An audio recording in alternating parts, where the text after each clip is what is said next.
welcome to Brian 360, and welcome to downtown Toronto. I'm recording this in 360, so take a look around and enjoy the 360 view. If you're not on a device that you can move, like a TV, well, then you're just going to have to watch standard view. That's okay. I have an ambitious day planned for today. I'm standing here on Front Street, downtown Toronto, just outside of Union Station.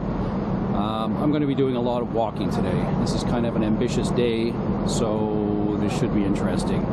It's a little after 9 o'clock, Monday, November 13th, and well, I'm going to turn the camera around and start walking because I've got a lot to cover today.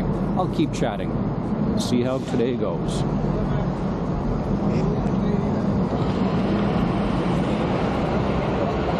So the plan for today, as we head east on Front Street, is to turn north on Yonge, go all the way up to Bloor, head west on Bloor, south on Queen's Park. Then we'll see how my legs are doing at that point. Maybe I'll head west on Queen, a few places of interest I want to see. So as I said, I'm recording this in 360, and I'll probably put it into standard or flat view as well, just to kind of capture some of the key places if I'm walking past them. But obviously I'm a big fan of 360, so I think this is best enjoyed if you are looking at it on a device and you can move around. So Union Station that I'm passing on the right is kind of the hub for commuters who are coming into Toronto. I came in on the GO train, which serves many places outside of the Toronto area, which we call the GTA, the Greater Toronto Area. And thousands of commuters come in every day. It's a little quiet right now, given that it's 9 o'clock on a Monday. Remembrance Day was on the Saturday. So some employees, including myself, have today off. And that's why I'm downtown Toronto today. Normally on a normal work day, if you're here at 8 o'clock in the morning or 7 o'clock, this place is a sea of people. I used to be one of the commuters who would join the walk up Bay Street heading north. I'm not going to do that today.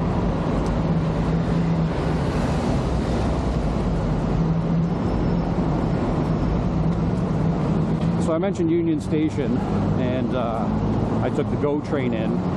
It's the Government of Ontario train is what it stands for. And Union Station is also the hub for trains coming in from other cities in Canada on Via Rail. It's also a place where trains coming in from the US will end up. So it's really the central hub if you want to come into this city for whatever reason. As I said, most of that's thousands of people working.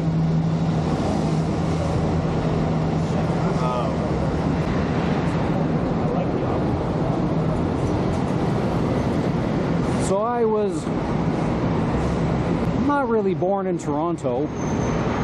I was born in North York, which, about 20 years ago, North York and several other places, Scarborough, East York, Etobicoke, plus Toronto, all amalgamated into what's now known as Toronto. And I'll just turn around, take a look at this building, TD Canada Trust Tower. So all those places merged into the greater city of Toronto. So technically, I guess I'm from Toronto, although at the time it was North York.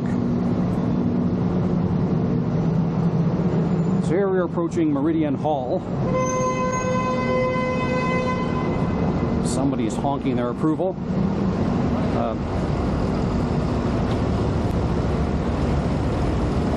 Thank you.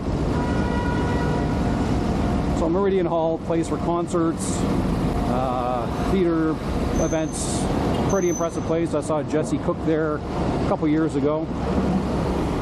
Right here This is the corner where the Hockey Hall of Fame is. So you have the Spirit of Hockey store, and this building right here is the Hockey Hall of Fame.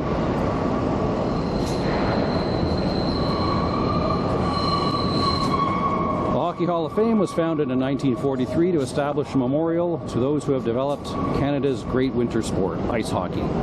Its mandate is to recognize and honor the achievements of individuals and teams who have brought special distinction to the game of hockey, and those who have made a major contribution to the development and advancement of hockey anywhere in the world. Built in 1885, the historic bank building at BCE Place, Toronto, began a new era as a cathedral for the icons of hockey, officially opened to the public on June 18, 1993.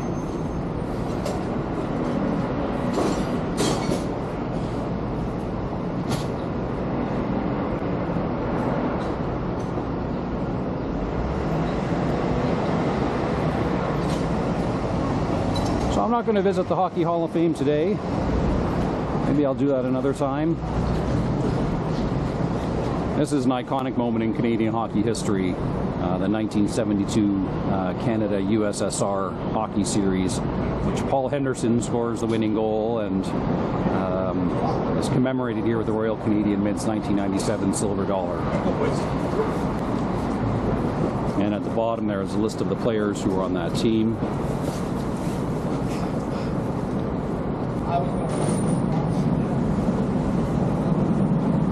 Yeah, the middle of the Cold War, Canada versus the USSR, and you score the winning goal. Pretty good for your hockey credentials. All right, so we're at Yonge and Front Street right now. This is where we turn north.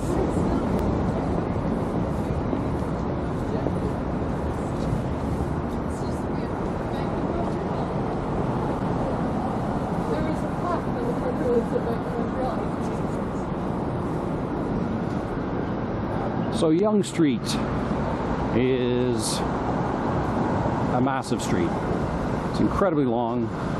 It stretches, according to Wikipedia, 56 kilometers, but it seems like it goes on and on and on forever. At one point, it was considered the longest street in the world.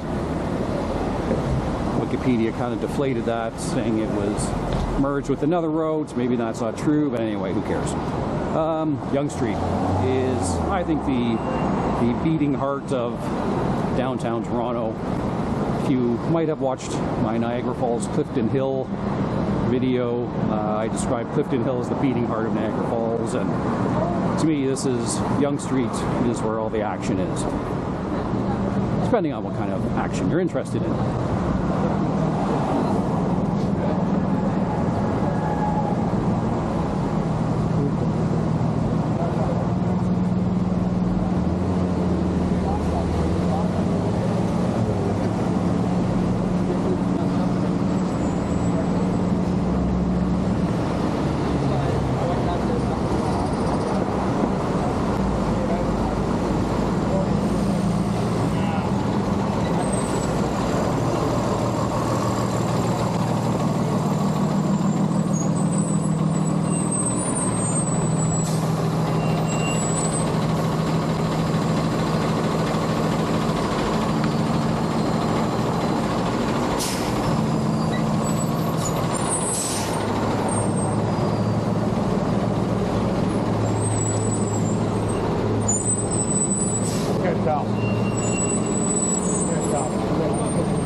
So growing up in North York, it was a fun adventure to come downtown with my brother, maybe a couple of friends, and we would come to Yonge Street because that's where all the cool music stores were, Sam the Record Man, A&A, and when I pass those spots I'll reminisce and chat about them. But it was a 45-minute subway ride to downtown. We would make a day of it. Head to, like I said, the record shops where the latest heavy metal tapes would be on sale. We would head to the shops where you could buy concert shirts, studded belts, studded wristbands, studded gloves, that whole Rob Halford, Judas Priest heavy metal look.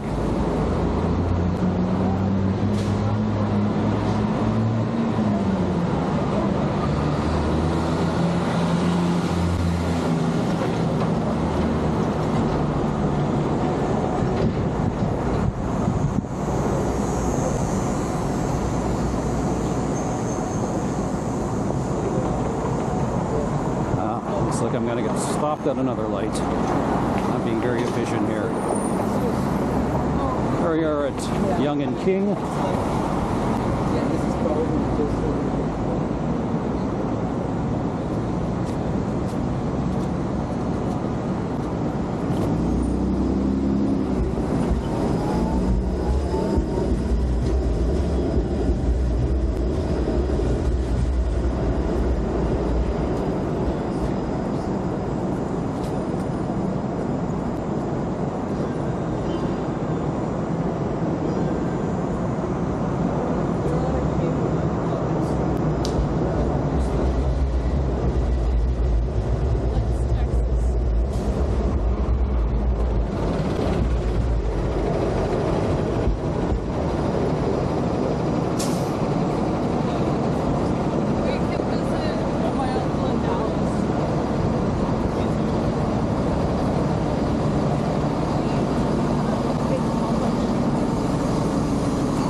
Planning this adventure last night on Google Maps, and I knew I was going to walk up Yonge Street, obviously, and that's all the places of interest that I thought, okay, maybe I should just go take a detour there. So it's going to be kind of a rambling walk.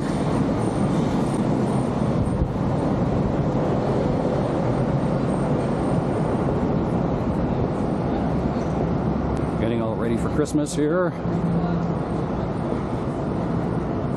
I'll be heading into the Eaton Centre, and hopefully they have their giant Christmas tree up. We shall see.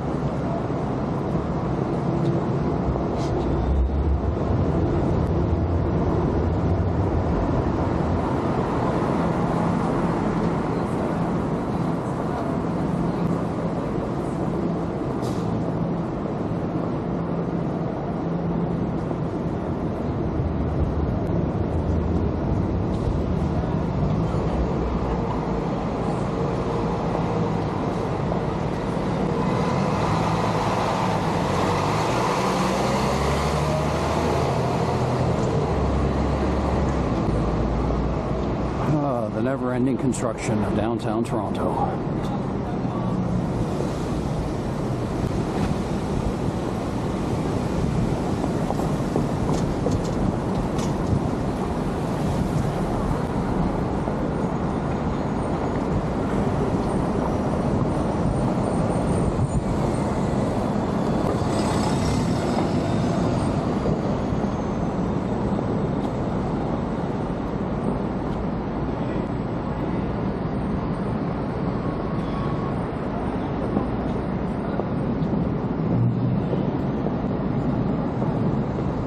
So yes, as I was planning this last night,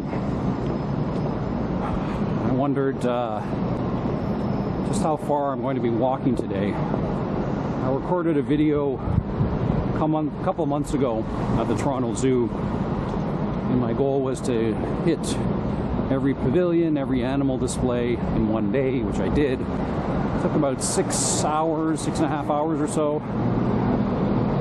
And when I sat down in my car for the drive home, it was perhaps the greatest feeling ever. Anyway, so never heard anything about it, though. We'll take care of it. It's all good. So I think today is actually probably going to be a little bit more walking. And I should be in fine form tomorrow morning if I can get out of bed. Alright, I'm going to make this late.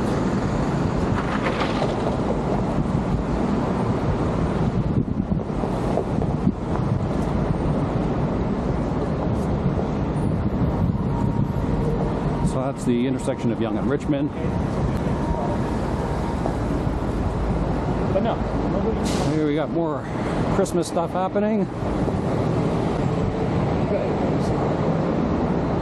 So this is Yonge and Queen Street coming up.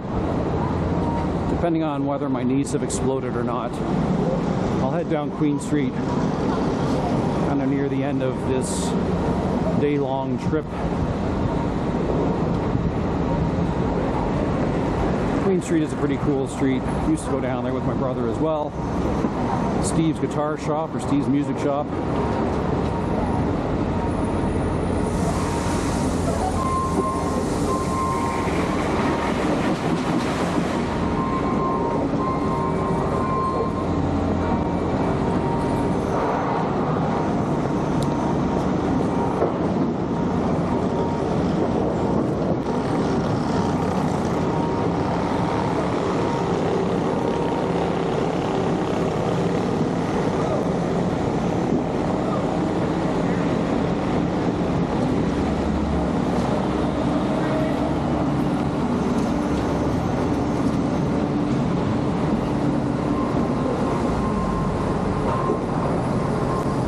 Right now we're walking alongside the Eaton Centre to my left.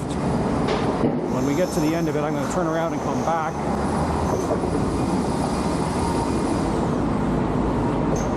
And then take another detour before I head north again.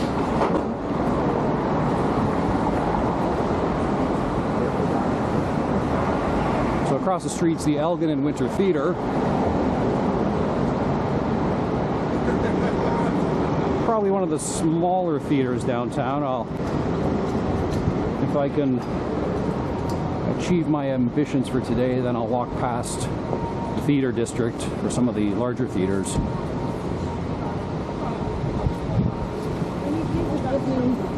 So the Eaton Centre extends from Dundas, which we haven't hit yet, down to Queen Street. So we passed Queen Street, we're heading north to Dundas. We'll take a little detour first.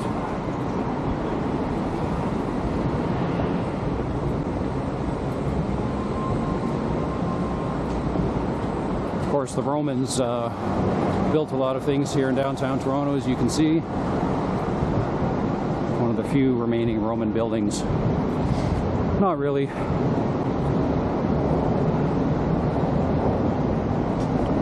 So there's one entrance to the Eaton Centre. Left.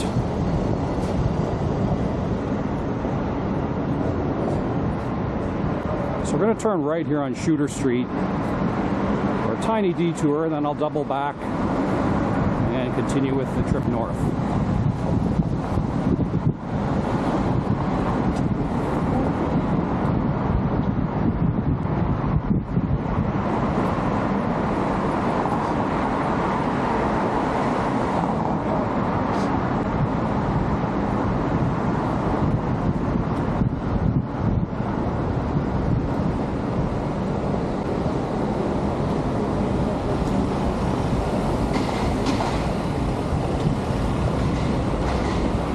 In front of me is the famous Massey Hall.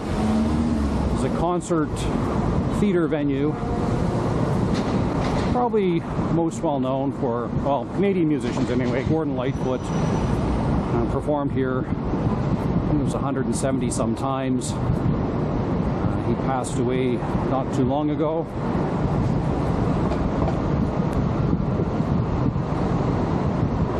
This venue, I think, is always going to be tied to the name of Gordon Lightfoot, Canadian folk artist. And that is Massey Hall.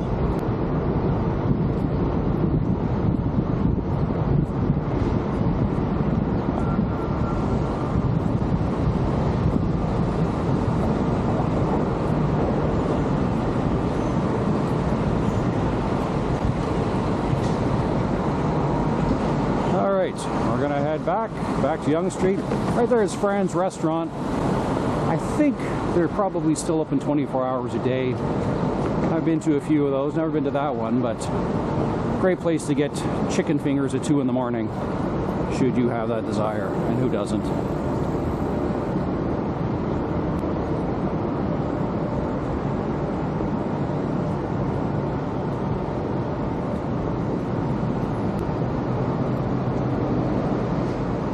some cool graffiti.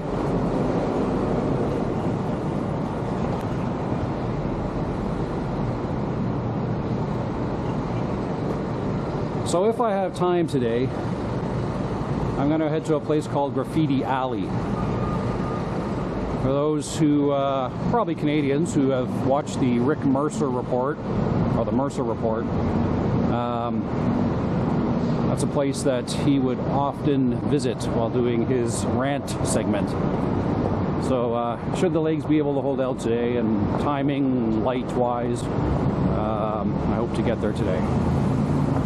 If not, I'll return another time.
Approaching is the Ed Mirvish Theatre,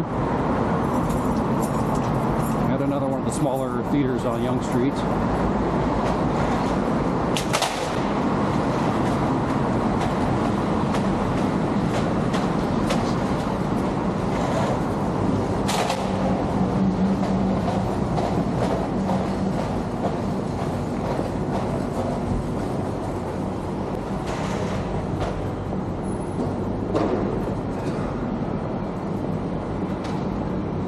Ed Mirvish was a guy who started off with a discount store.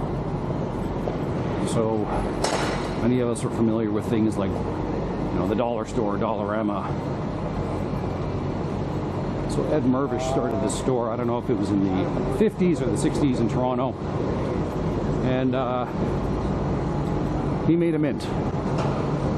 He gave back to the community.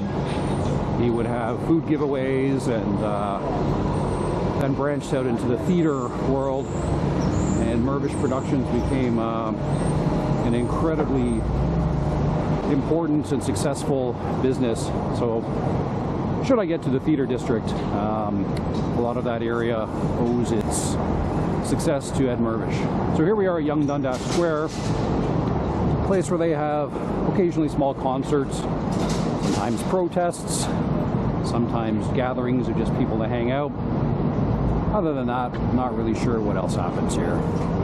All right, speaking of Dollarama, there's one right in front of me. All right, we're gonna head into the Toronto Eaton Centre. Oh, there's a fun Spider-Man Venom trailer going on. Ah, from Spider-Man the video game.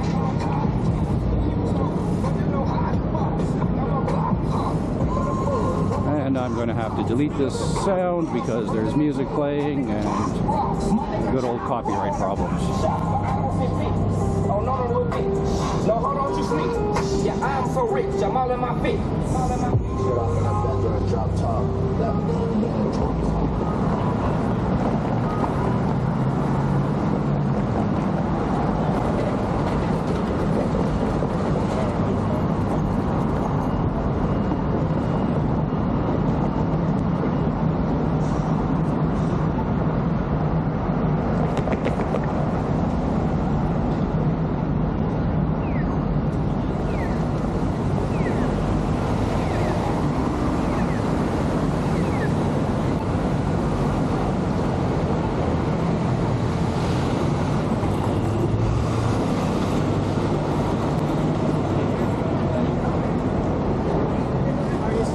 Hi, thanks. You? Appreciate you so much. Not so bad, man. Thank you, sir. Sorry about that. Not a problem. You too.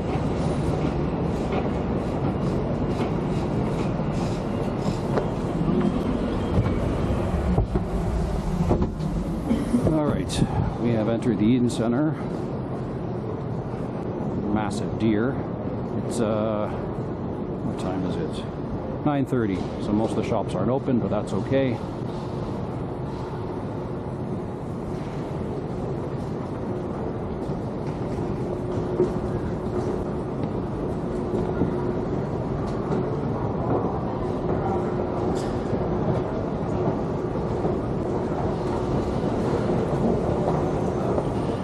So here's Dundas Station, TTC, the Toronto Transit Commission. So this is the stop my brother and I would get out at for all the cool stores.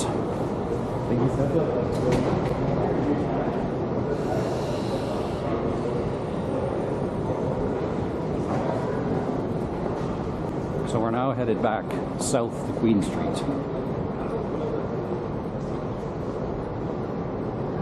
So a massive shopping mall in the middle of downtown Toronto.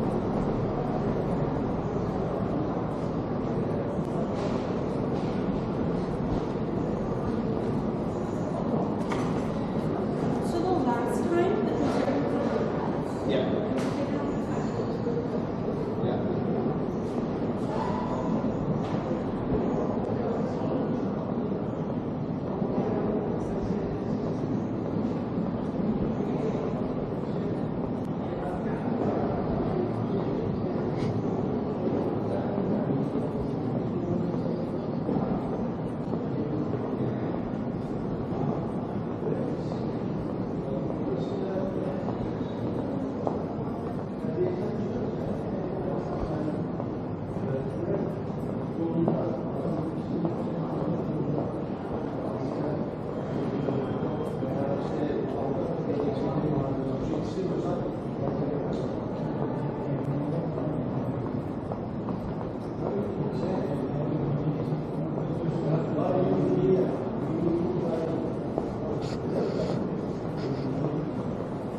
Let's head up for a better view.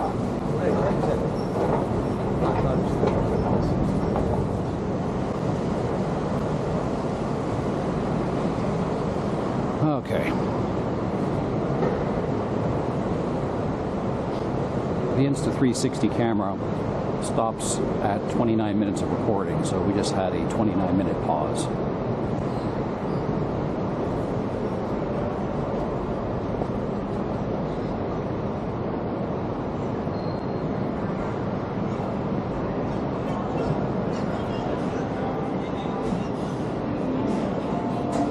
Well, apparently this is a place for construction now as well.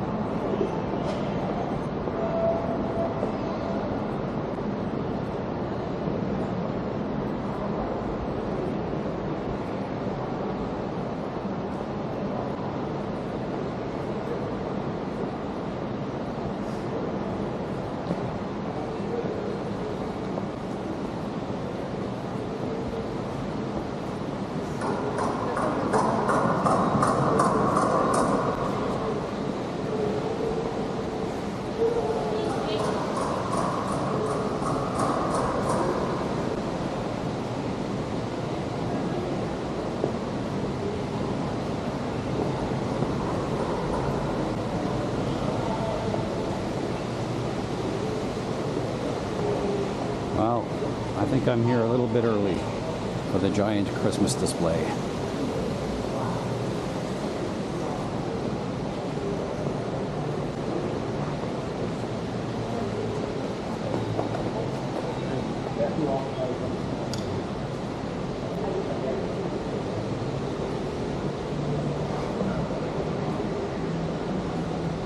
So right in front of me is where they would usually have a giant Christmas tree this time of year, or I guess in December.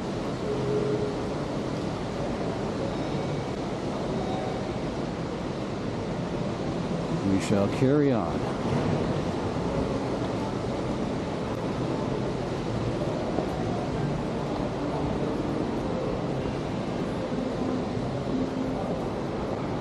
So I'm walking on the top level. There's the level down there below me where Mariah Carey is taunting us, threatening her song, All I Want for Christmas. So there's a level, so I'm on the top level, third level, there's the level below, second, and then there's where the big food court is downstairs, along with other stores. I can have it for like, it's literally across the street. So these Canada geese have been flying here maybe longer than I've been alive.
Okay, that was kind of less impressive than I had hoped.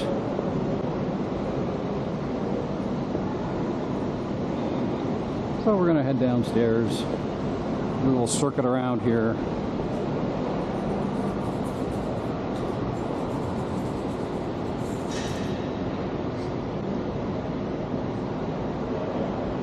Those geese are looking a little bit dusty at this point.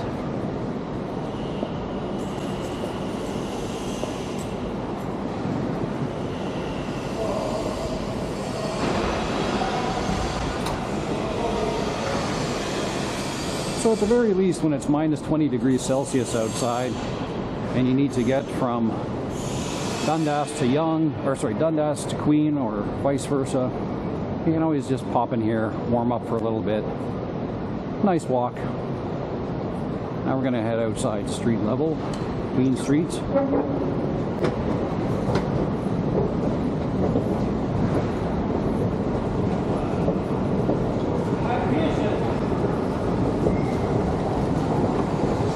When this place is closer to Christmas, and then the post-Christmas sales and Boxing Week, this place is jam-packed. You can barely walk in here, it gets so busy.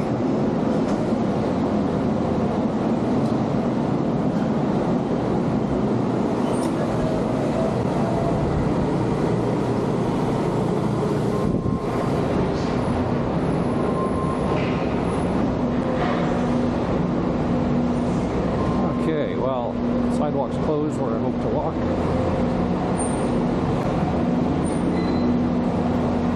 Oh, I guess I can walk this way.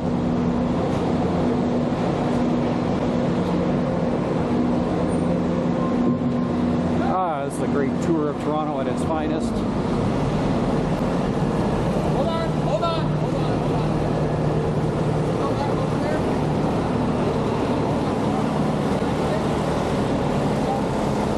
So we are approaching two places I wanted to see. I used to pass these places every single day when I worked downtown. The first is the Cenotaph. And if you've watched any of my other videos,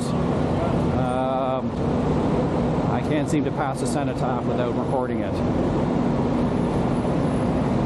I've always had an interest in military history. I'll repeat that as that was some noisy stuff going on back there. I've always had an interest in military history and And you know, we had just passed Remembrance Day 2 days ago. We have a display here.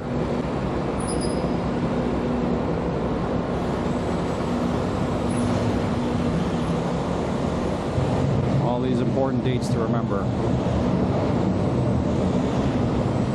So August 19th, 2022, the 80th anniversary of the Dieppe raid. May 8th, 2020, 75th anniversary of VE Day. June 6th, 2019, the 75th anniversary of D-Day. So I was lucky enough in 2003 to go to Dieppe and to go to Normandy, see some of the cemeteries and battlefields from the First and Second World Wars. Of course, Canada served in Afghanistan as well. Corporal Dyer was killed in a friendly fire incident in Kandahar, Afghanistan at age 24 and buried in the Necropolis Cemetery, Toronto. His mother, Agatha, was the 2004 National Memorial Silver Cross Mother. We have a thing in Canada, I don't know if other countries of the British Commonwealth have it, but we had every Remembrance Day a woman is chosen, a mother whose son or daughter has died either in a war or in peacekeeping missions. This past, well, 2 days ago, the Silver Cross mother's son died in Bosnia 23 years ago on a peacekeeping mission. So we always remember the First and Second World Wars in Korea. Canadians fought in Vietnam as well, not officially as the country of Canada going to war in Vietnam, but many people volunteered. And then there's been peacekeeping missions all over the world for many years.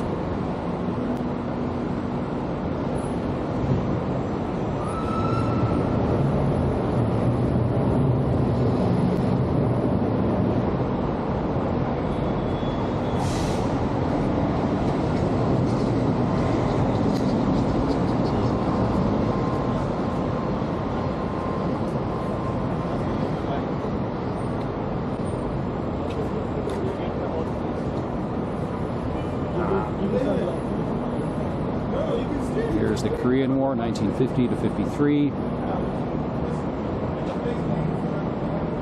Second World War, 1939 to 1945.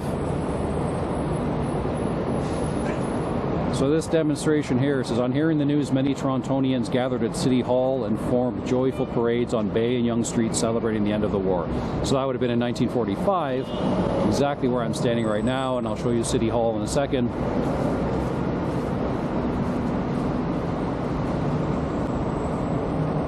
May 5th, 1945, Canadians liberate the Netherlands.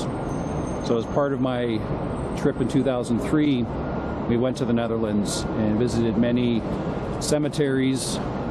And for me, I mean, while we were on this trip, I believe it was 13 veterans who were part of the tour group. And we were on the bus in some small town in the Netherlands to see a museum, and then we were going to continue on our way. And there was a crowd of people standing on the street to welcome our bus as it was entering their small town. And the fact that these people would show up to honor the veterans was a very moving moment for me. So here are all the signs from Remembrance Day from 2 days ago. So another touching moment on that bus was a guy who was in his early 20s. So we were stopped at waiting for traffic or whatever it was. I guess we were visiting a museum. And this guy in his early 20s wanted to come onto the bus to thank the veterans who liberated. Well, he wouldn't have been alive, obviously, at the time, but he liberated his grandparents and parents, and that was a very touching moment as well. So here we are at the Cenotaph.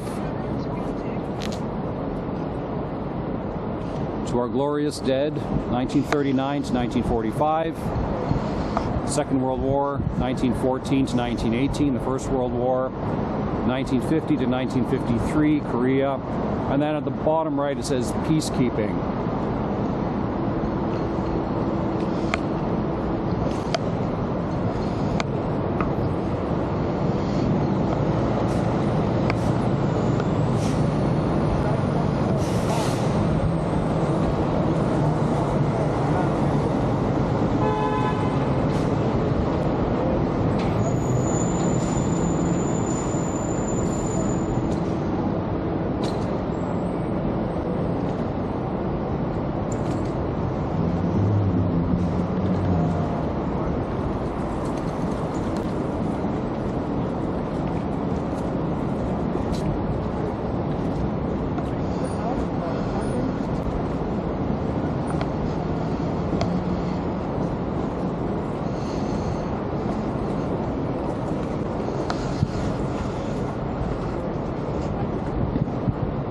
Some more displays over here.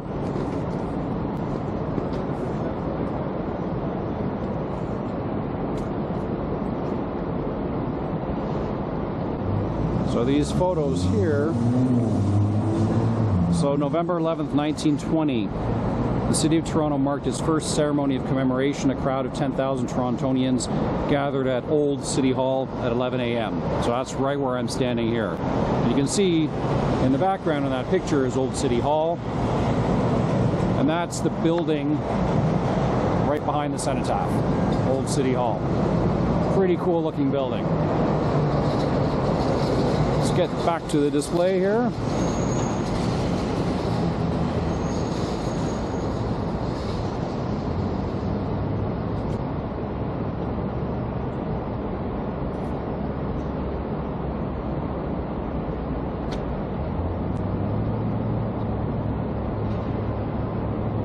So here we have June 27th, 1918, sinking of HM hospital ship Landovery Castle off the coast of Southern Ireland.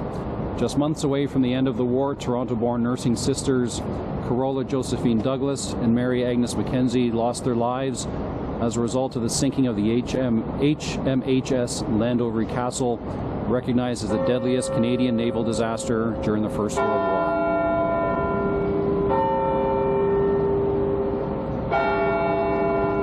What's interesting here, December 17th, 1917, Canadian women first vote in a federal election.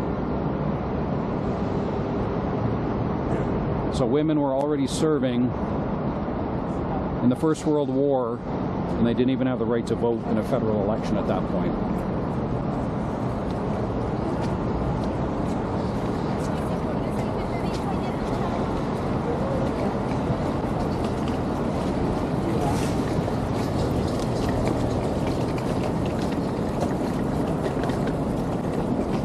And the same thing here, so April 24th, 1915, more than 2,000 lives are lost during the Battle of Ypres, Belgium. Many Canadian lives were lost at the Battle of Ypres, including Lieutenant Cameron Donald Brant, the grandson of Chief Joseph Brant, the Thayendanegea from the Six Nations, one of Toronto's treaty partners. He is buried at Meningate, Ypres Memorial, Belgium.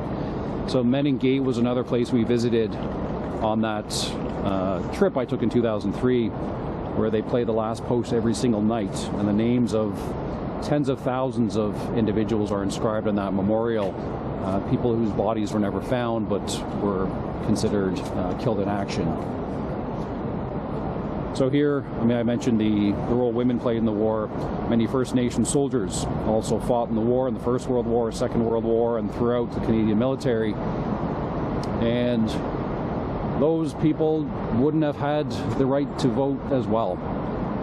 You have the right to sign up and fight for your country and die for your country, but back home you're treated quite differently. Not that you were treated incredibly well while you were there. All right, I'm going to circle around the Cenotaph. Let's start from the front.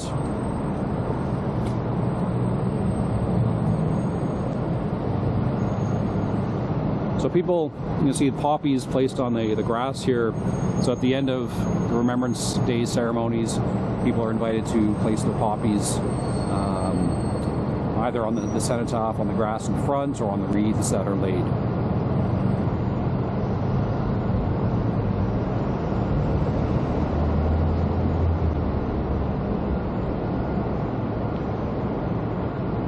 Passchendaele, Amiens, Arras, and Cambrai. Some of the major battles the Canadians fought in the First World War.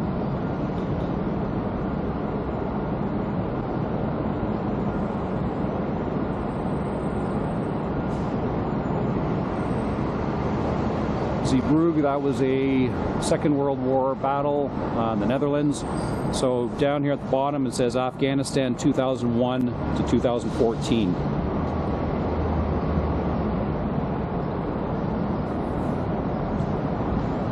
The plaque says dedicated by the citizens of Toronto to the undying memory of those who fell in the Great War 1914 to 1918. This stone was laid on July 24th, 1925 by Field Marshal the Earl Haig, Commander-in-Chief of the British forces in the Great War. Thomas Foster Mayer.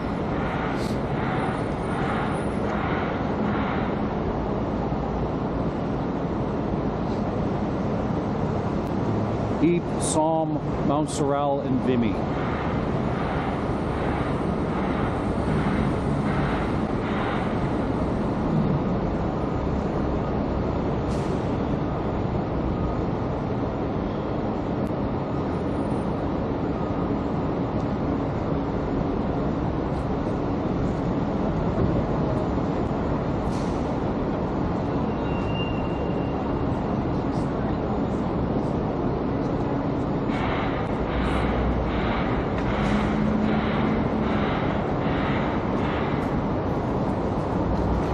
So the building behind the Cenotaph, as I mentioned, is Old City Hall. Very impressive looking building. They don't really make buildings like that anymore. So Old City Hall was transformed into a courthouse, and later on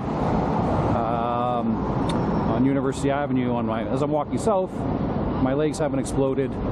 I'll show you the new courthouse, and they just built an even bigger one. We will get to that, but there is Old City Hall.